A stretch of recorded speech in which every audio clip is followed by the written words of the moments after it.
The night carried a silence too heavy to be natural. Not the kind of quiet that meant peace. The kind of quiet that pressed on the chest, made lungs ache, and told the heart something wicked had just passed through here. She hung against the tree like a broken doll, wrists bound tight with coarse rope that bit so deep into her skin it had turned raw. Her cheek was pressed against the rough bark, splinters biting into her face, and every shallow breath rattled like a sob. But worse than the bruises, worse than the blood running down her spine, was the word carved deep into the flesh of her. Back, Comanche lover, each letter seared, not just from the blade that had cut it there, but from the hatred it carried. The men who had done this hadn't wanted her dead, not yet. No, they wanted her branded, marked forever as a traitor. In a land where reputation weighed heavier than a bullet, the moonlight made her pale skin look ghostly. Her hair, once the color of ripe wheat, now hung in damp, blood-matted strands. Coyotes howled far off, but closer still was another sound. Boots. Laughter fading into the trees. The outlaws had left her here to be found. Or not. She tried to scream once. Her throat only tore with air. No sound came. Her tongue was too dry. The rope cut deeper as she shifted. Her body screamed at her, begged her to stop moving, but instinct wouldn't let her stay still. She was prey, and prey always struggles. Then the sound came different than the heavy boots, quieter, like leaves, brushed aside by something careful, slow, intentional. Her breath caught. From the dark brush, a figure emerged, and for a moment she thought the outlaws had returned to finish the cruelty they started. But this one didn't swagger, didn't laugh. He moved with the silence of a wolf, not the clamor of carrion men. A man, tall, gaunt, shoulders bowed beneath a weather-worn duster. His hat brim shadowed most of his face, but the eyes that caught. Hers glinted pale in the moonlight, sharp, restless, haunted. His rifle rested in the crook of his arm, but he didn't raise it. He froze when he saw her. For a heartbeat, neither moved. He studied the carving, the ropes, the trembling breath of a woman who should have been dead already. His jaw clenched. His nostrils flared. He knew what kind of men left such cruelty behind. He'd seen it before. He'd worn the scars of it. Damn! It, he muttered, voice low, graveled from years of dust and whiskey. She tried to speak, but only a whimper came. Her knees buckled. The man stepped forward, slow but certain, pulling a knife from his belt. His boots made no more sound than the wind. When the blade came near her shoulder, she flinched, but his grip steadied her. "I ain't one of them," he said, and his voice, though rough, carried something strange. Not gentleness, but truth. The knife sliced through the rope. Her arms fell limp, too weak to catch herself, and she collapsed against him. He caught her with a grunt. Her body weighed little more than a sack of bones. He felt the heat of fever already burning through her skin. "What did they do to you?" he muttered, though the answer was carved clear in front of him. His hand, scarred and calloused, hovered over the wound on her back. He didn't touch it. Some wounds weren't his to claim. From the distance came a sudden bark of laughter. The outlaws. They hadn't gone far. The man's head snapped up. His instincts sharp as ever screamed. He shifted her weight into his arms, the way a man might carry a child. She gave a faint cry as pain ripped through her back, but he didn't stop. Survival didn't wait for comfort. He moved through the trees like a shadow, ducking under branches, boots barely leaving a trail. Behind them, voices rose. "Think we left her long enough? Maybe wolves'll get her before the preacher does." The woman stiffened against him, tears cutting through the grime on her cheeks. He kept going. The brush thickened, the ground sloped. He adjusted his grip, every step calculating. He knew how to disappear. He'd been doing it for years. Tonight was no different, except for the fragile weight in his arms and the memory of the carved letters seared into his mind. They reached a rocky slope. He scaled it quick, muscles moving with remembered strength, though every climb jarred the woman's wound. She bit down hard, refusing to scream. Even now, she fought to keep silence. At the crest, he crouched, lowering her gently onto the earth. Behind a fallen log, his breath fogged in the cold night air. Below, through the trees, lanterns bobbed. The outlaws were hunting. He laid flat beside her, peering over the edge. His rifle rested against the wood, fingers steady near the trigger, but not yet ready to fire. He couldn't risk a shot.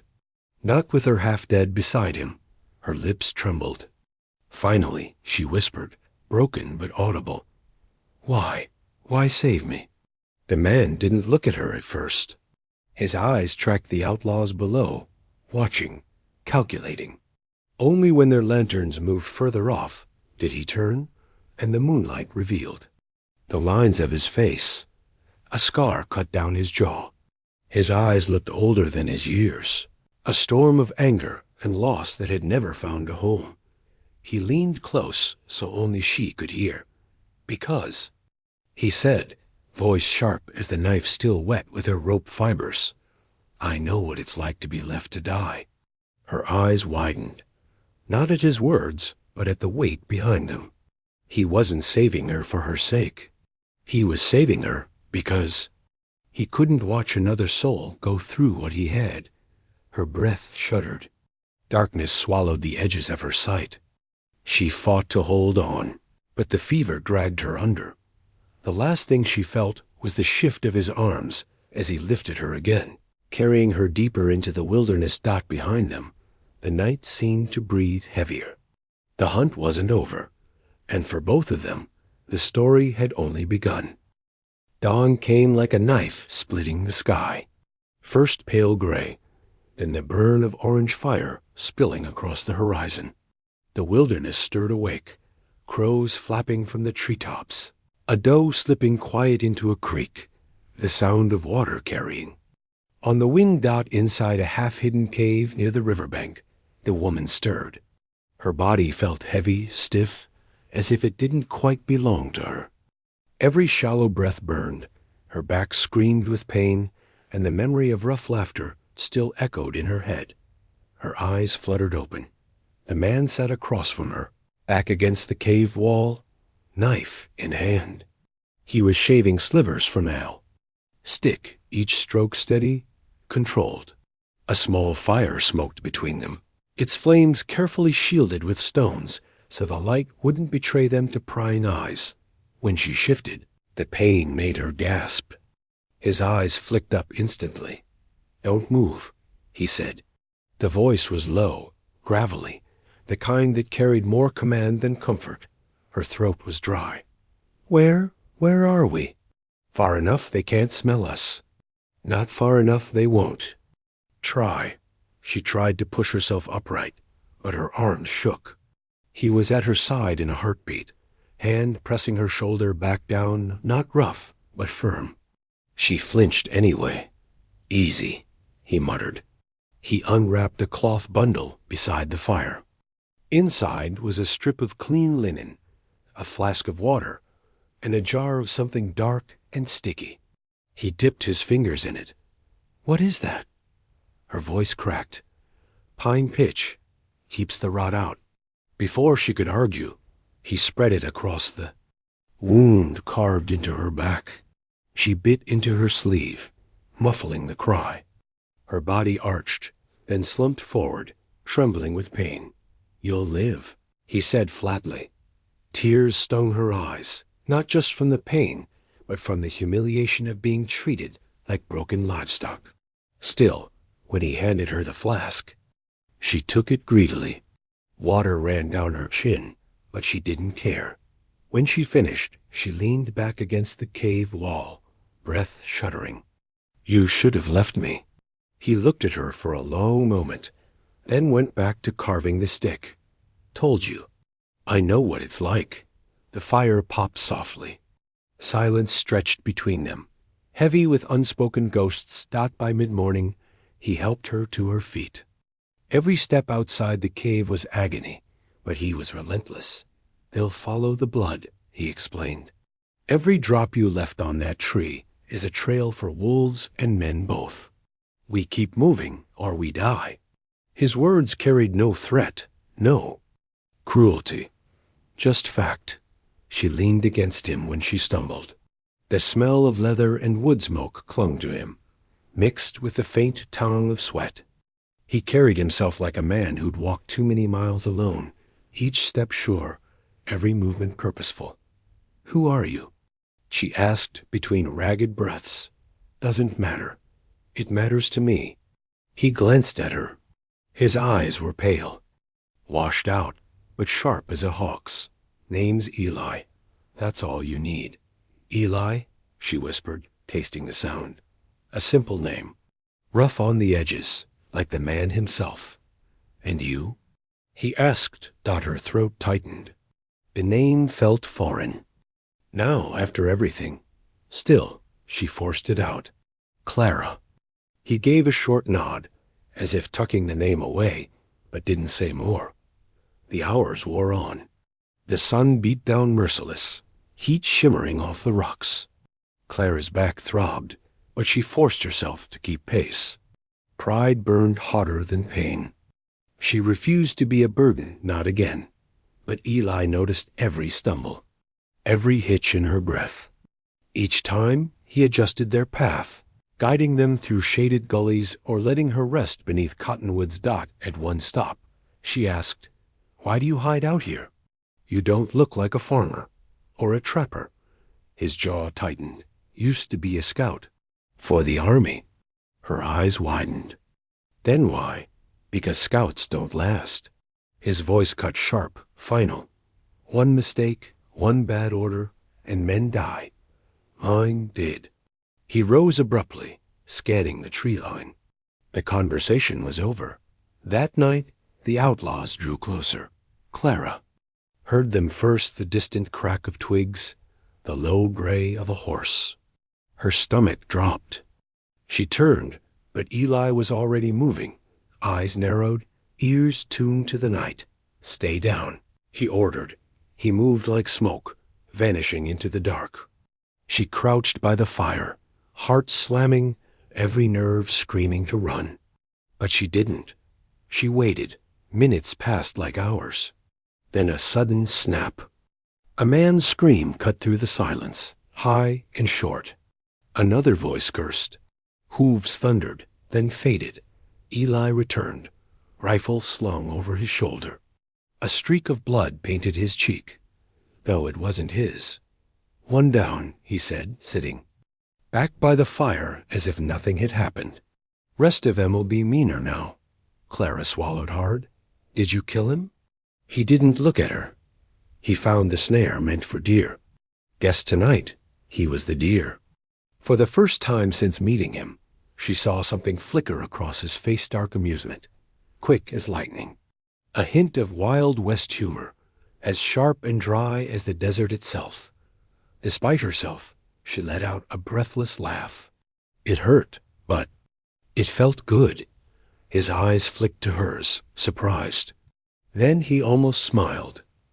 Almost. Later, when the fire was low, Clara couldn't sleep. She stared at Eli's silhouette across from her. "Do you think they'll stop?" she whispered. "No." The bluntness stung. "Then, what do we do?" He leaned forward, resting his elbows on his knees. The firelight caught his scar. "We keep running. We keep fighting. That's all there is." Her chest tightened. She remembered the laughter of the outlaws, the sneers of the townsfolk, the cold blade carving into her back. She felt the weight of shame crushing her. "I never did what they said," she whispered, voice breaking. "Not the way they think." Her throat closed, but she forced it out. "I helped someone once. That's all. And they hated me for it." Eli's eyes lifted, meeting hers across the fire. He didn't ask questions, didn't press for details. But something in his gaze softened, just a fraction. "Kindness'll get you killed out here," he said. Her lips trembled. "Then why? Are you being kind to me?" For the first time, his voice wavered, just slightly. "Because maybe I'm tired of watching good people die." The fire crackled. Neither spoke again. Outside the cave, the wind carried the faint echo of outlaws, calling to each other. The hunt was far from over, and both Clara and Eli knew tomorrow would bleed. The third morning came with a sky the color of steel. Clouds rolled heavy across the horizon, promising rain or worse. Clara leaned against a tree, her breath ragged. The fever had set in deeper overnight, twisting her dreams into flashes of fire and jeering voices. Eli crouched in front of her, his hands rough but careful as he checked the dressing on her back. The carved letters had turned angry red. Infection. "You're burning up," he muttered. His jaw worked as though he was grinding stone with his teeth. "If we don't get you somewhere safe, you'll be gone in 2 days." "Safe?" She whispered with a bitter laugh. "There's no such place for me." Eli's eyes flicked up. The truth in her voice cut sharper than any knife. He tied off the bandage tighter, making her hiss. "There's a valley west of here. Got a cabin? Supplies. I built it for when I wanted the world to forget me. You'll live there, if I can drag you that far." Her lips trembled. "And if you can't?" He stood, slinging his rifle. "Then I bury you."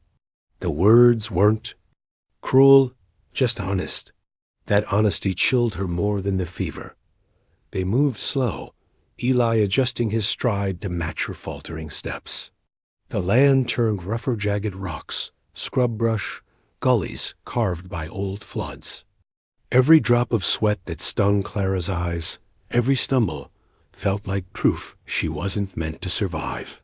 But Eli didn't leave her. Each time she fell, his hand was there, hauling her up without a word. By midday, storm clouds swallowed the yes. Sun, thunder rolled. Eli led her beneath an outcropping, where they huddled against the rain. For a long while, only the patter of water filled the silence. Then Clara's voice broke it, thin but sharp. "You should know." The name they carved. "On me." Eli's head turned slowly. "They called me Comanche lover." Her throat tightened around the words. "Because once I helped one. A boy, barely more than a child. He'd been shot by settlers left to die in a ditch. I gave him water, bread, patched his wound best I could." Her eyes filled, but she didn't look away. "That's all I did. I never touched him. Never loved him. But word got out. And out here, kindness is enough to damn you." Eli's stare was long and readable. At last he looked away, his voice a low growl. "People out here don't need truth. They need someone to hate." She studied him, her breath trembling. "What? About you? What do they call you?" He didn't answer right away. His jaw worked, storm clouds reflected in his eyes. Finally, he muttered, "Coward." Clara frowned. "Coward?" Eli leaned back against the stone. "I was scouting for the army. Led men into Apache country. Got word wrong, led him straight into an ambush. 30 men died that day. 30. I made it out. And they said it was 'cause I ran. Didn't matter that I was ordered to ride ahead. Didn't matter what I saw. Only thing they remembered was Eli McGraw lived, and the others didn't. The name Eli McGraw hung heavy between them, so I walked out. Lived where no one could spit the word coward in my face. Been alone ever since." Clara's fevered eyes softened. "Maybe. You weren't a coward. Maybe you were just unlucky." He let out a humorless chuckle. "Doesn't matter. Out here, names stick harder than bullets." The rain eased by late afternoon. They pressed on, the air thick with damp earth and the smell of wet sage. But as the clouds parted, danger followed. Eli froze suddenly, raising a hand. Clara halted, heart hammering. He crouched low, studying the mud. A fresh boot print stared back broad, heavy, pressed deep. Not his. Not hers. They're close, he muttered Dot as if to answer. A rifle cracked. The shot tore bark from the tree, inches from Clara's head. She cried out, stumbling. Eli grabbed her arm and yanked her down as bullets screamed through the brush. Run! He barked. They scrambled into the gully. Eli fired back, sharp and precise, buying moments between each echo. But the outlaws poured in, shadows weaving between trees. One lunged from the side, knife flashing. Clara froze, terror choking her, until instinct took over. Her hand closed around a rock, heavy and jagged. She swung with all the strength fever left her. The stone cracked against the outlaw's temple. He staggered, blood spraying, and Eli's rifle butt finished him. Clara gasped, staring at the body. Her hand shook, the rock slipping from her grip. Eli seized her wrist, not in anger, but in grim approval. That's survival. Don't you? Forget it. Her stomach twisted, bile rising, but she swallowed it. Somewhere inside, she felt a flicker of fire. She wasn't just prey anymore. They stumbled on until dusk, reaching the rim of a canyon.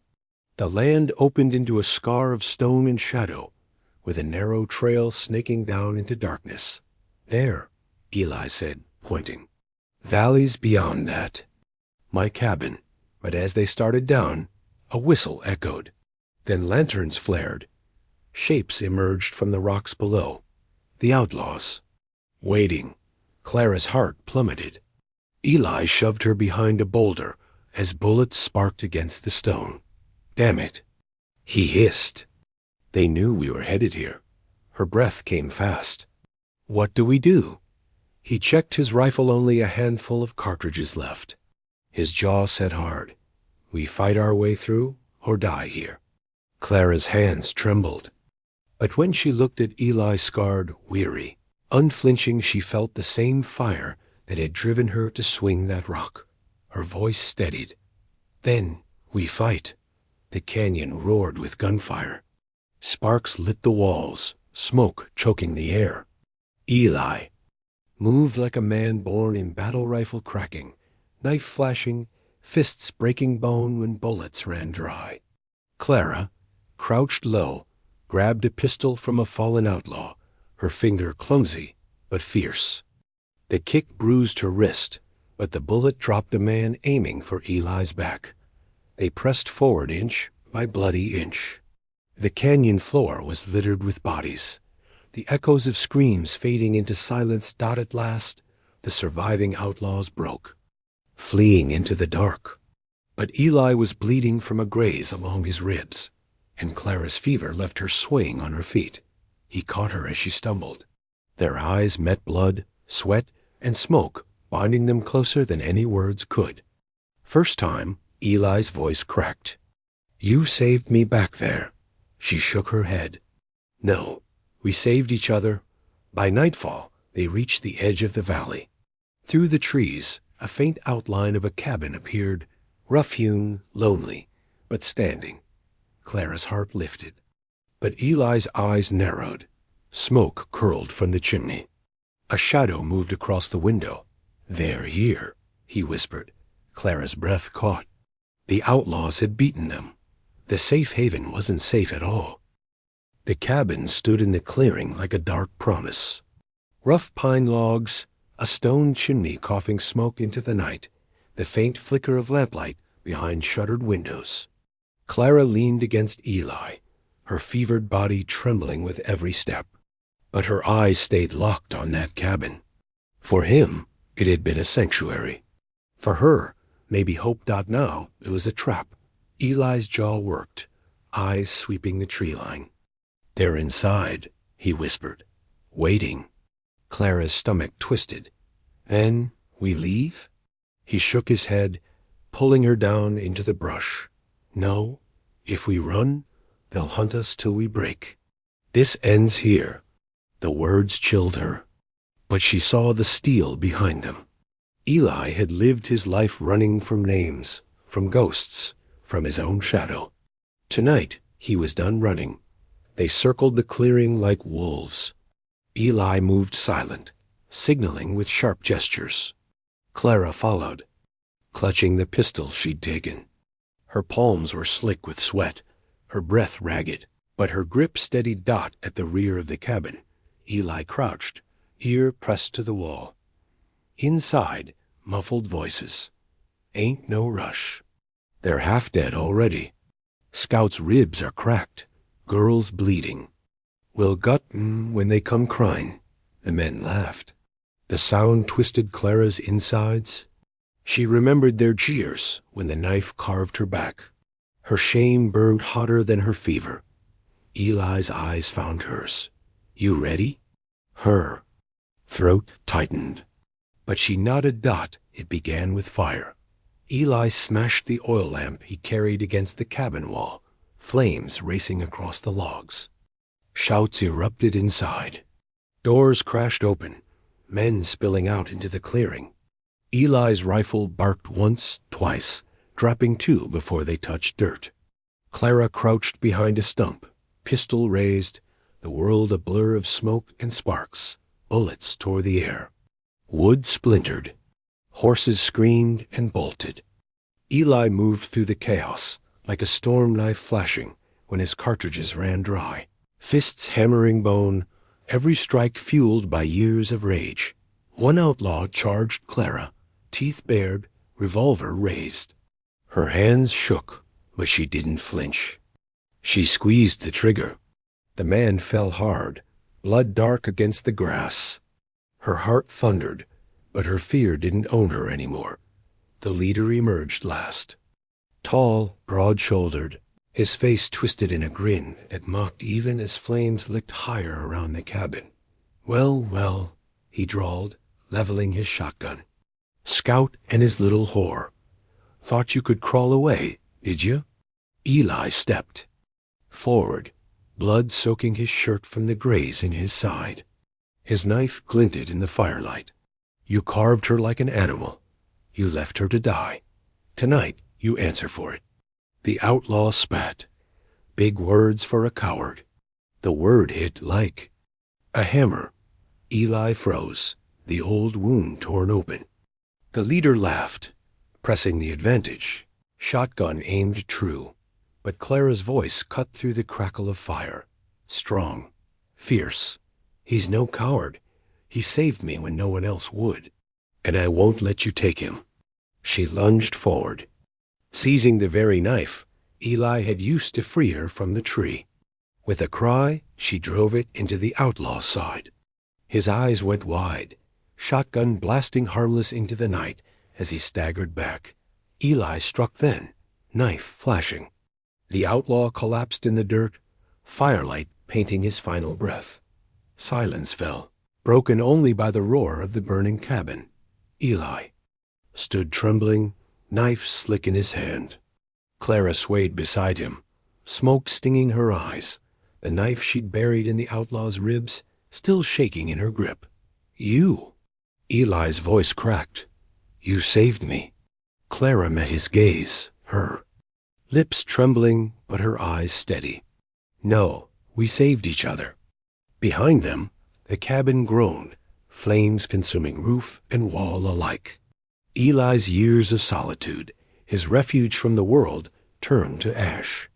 He watched it burn, something in his chest breaking free, when the roof collapsed in a shower of sparks. He turned to Clara. You can go back to town, he said, voice low. Tell em what happened. Start fresh. She shook her head fiercely. Back to what? To people who left me tied to a tree? To whispers and stares? No, my life there is ashes just like this place. Eli studied her, the fire reflected in his pale eyes. Then where? She took a shuddering breath. Wherever the trail leads, with you if you'll have me. For a long moment, he said nothing. Then he nodded, slow and sure. Together then. By dawn, the fire was ash. Smoke curled thin into the pale sky.